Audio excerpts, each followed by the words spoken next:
Southeast Radio's Business Matters with Karl Fitzpatrick. Well, Mark Abraham took inspiration from explorer Ernest Shackleton when starting his company, Shackle. Mark believes that Shackleton's rumoured claim to seek men for small wages, constant danger with a safe return doubtful, is reflective of life as a start-up. However, Mark's business venture has already enjoyed international success in the hotel sector, and he joins us now to tell us more. But Mark, I'd like to start the interview by getting an insight into your early career.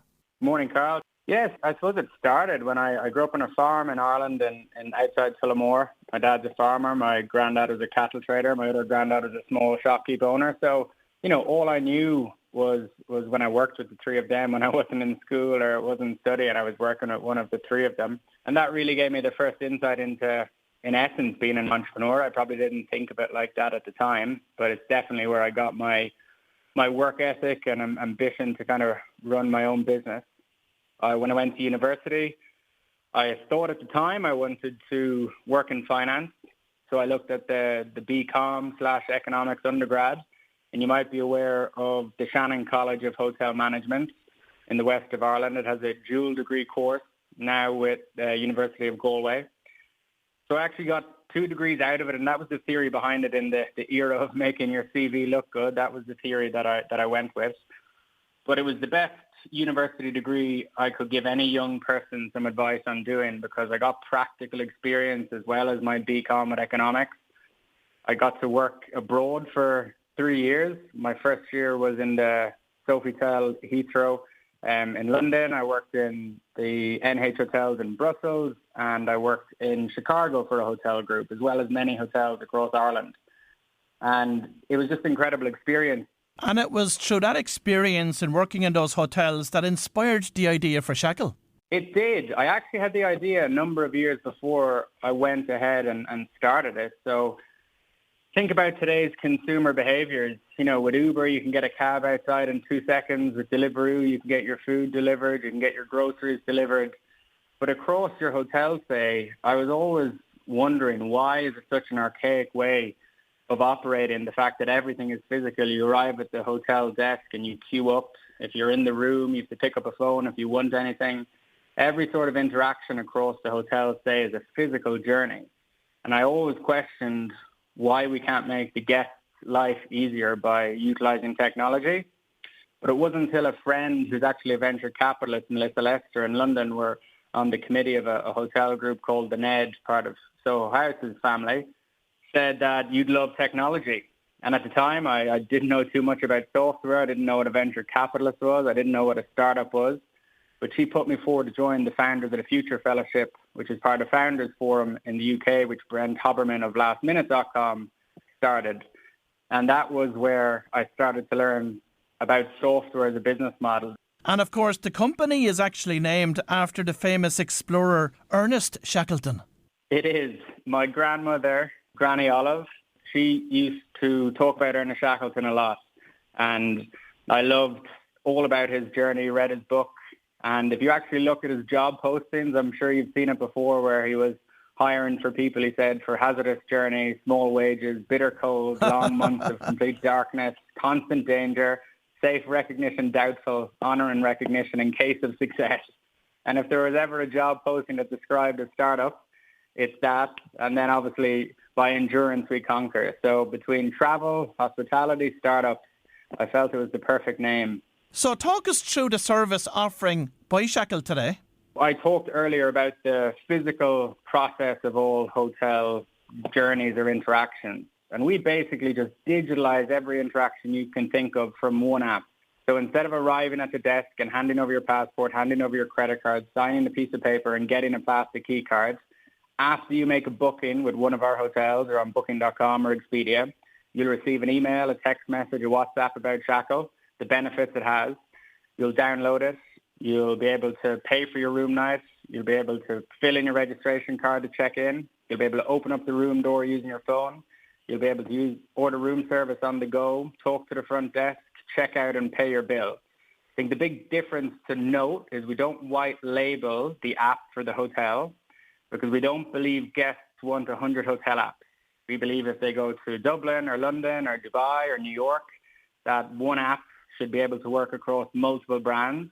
It was a few years ago now, Mark, but I was joined back then by the former CEO of the Delata Hotel Group, Pat McCann, who's well known in the hospitality sector, of course, here in Ireland and abroad. And I asked him at the time why they weren't investing in more automation. And he said that it was important for them to actually greet the guest and gain eye contact with them before they hand them over the key to a room. I think, listen, it's not a zero-sum game. We're not doing a Ryanair on it where if you don't check in online, you get charged for it. It's a choice. So as an example, my mum, if she's traveling, might like to go to the desk and speak to staff before she gets into a room. Whereas if you're traveling for business or you're very tech native, you should be offered the option of being able to check in on your phone and go straight to your room and open up your room door. So it's really giving guests the option. You know, five-star hospitality is subjective. It's a great comment on what Delata wanted to do, but I don't think hotels should be dictating what the guests have to do. They should be giving them the option of both, and that's where we come at it from. I don't actually believe what's your email, what's your phone number, what's your address, give me your credit card is guest experience or hospitality. I think that's administration. I think hotels need to realize when they do that, they're basically, it's nearly as complicated as signing up for a mortgage. They're just trying to get into their room. What type of feedback have you received from hoteliers to date? We're fortunate in one sense, Karl. I think when I had the idea a number of years ago, there was a couple of shifts that probably hadn't happened in time for this to work. One is probably a mindset shift. The other is a technical shift. So the mindset shift is you know, I don't like to do this because obviously it was tough for a lot of people, but COVID changed the hospitality industry in the sense that they realized technology can help them.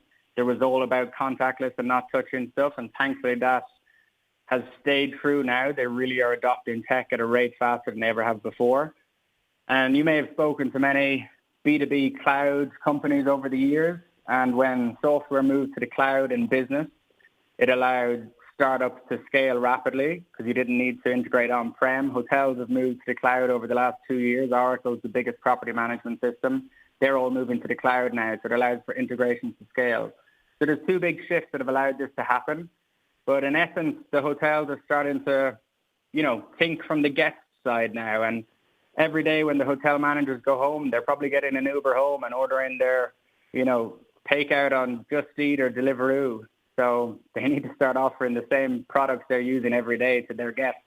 And what feedback has come back to the hotels from the guests that are using Shackle today? Just the seamlessness of it. You know, many people might be in a rush to get to a meeting, might be tired after a long flight with their family and their kids are pulling out of them. And the last thing they want to do when they arrive at the hotel is wait for 15, 20 minutes if there's a queue, and being able to go straight to their room. Being able to order room service on the go if they're coming back from the gym so they don't have to sit in the room for 30 minutes. I think the seamlessness, and that's kind of what we want to do. We want to make travel seamless. We eventually want to enter the booking space where you can book the hotel with us as well and really make that entire journey one click. Amazon paved the way with that. You know, you have things nearly arriving at your house before you remember you've clicked on it. We want to make that same seamlessness for the travel journey. And how is artificial intelligence going to disrupt this space? Thankfully, AI can't open up doors, and I don't think they give great guest service. I think the thing we're proudest of as a company is we didn't have to rebrand to Shackle AI in order to do the fundraise. I don't even think we used the letters AI on our pitch deck at all, which I think investors found quite unique and we're very happy about. So listen, I think AI is just another, at the moment, it's kind of a FOMO thing that VCs are investing in, no different than Web3 and blockchain and crypto a few years ago. If you look at AI founders, they were crypto founders 2 years ago. I think at the moment it's people chasing money. I'm not a big fan of it myself at the moment. So in addition to the digitalization, you're also looking at getting into the booking space, but you're also working on a new product in the fintech space. Talk to us about that. Yeah, so if you think what I just kind of mentioned over the last few minutes is that everything has been a physical journey. Therefore, when you went to the desk, you physically handed over your credit card. And those terminals would be managed by various different companies. So no one actually owns payments in the hospitality space. And it's an absolutely monstrous market, as you can imagine. You've got multiple currencies that go through many hotels because of international guests. No one has actually consolidated payments into one form. So it's something we're really excited about. If you look at many hotel websites right now, which we'll have a widget for the website that will allow for Apple Pay, Google Pay, buy now, pay later. We'll tokenize that card and post it to the PMS. So when you arrive at the hotel, you don't have to give your card details again. There's so much opportunity in payments in the hotel space. Silver Stripe, the new fund that led our Series A, are a fintech-focused fund. And that's one of the main reasons they came in. The business has already been backed by a number of high-profile investors, including the founder of Checkout.com, engineers from Uber and Pinterest, and David Clark from Workday. But how has their experience helped to develop your own business mindset, Mark? They've been incredible and just super grateful and humble that they believed in the vision. I think first and foremost, me and the early team, and, you know, Karl, I'm sure you speak to many entrepreneurs every week, and, you know, you get knocked down a lot, and not that you'd question, is it going to work? But the early days are certainly tough. You know, we started 2 weeks before COVID hit. And when you have industry heavyweights like that have built multiple billion-dollar businesses that have transformed industries, and they invest their hard-earned money into you, it's first and foremost, it gives you belief. Secondly, I'd say it's the network that it brings to you. Some of the talent we've been able to hire is because the founder of Lime introduced us to some great people. As you mentioned, Guillaume, the founder of Checkout.com, the CTO of Uber, Pinterest.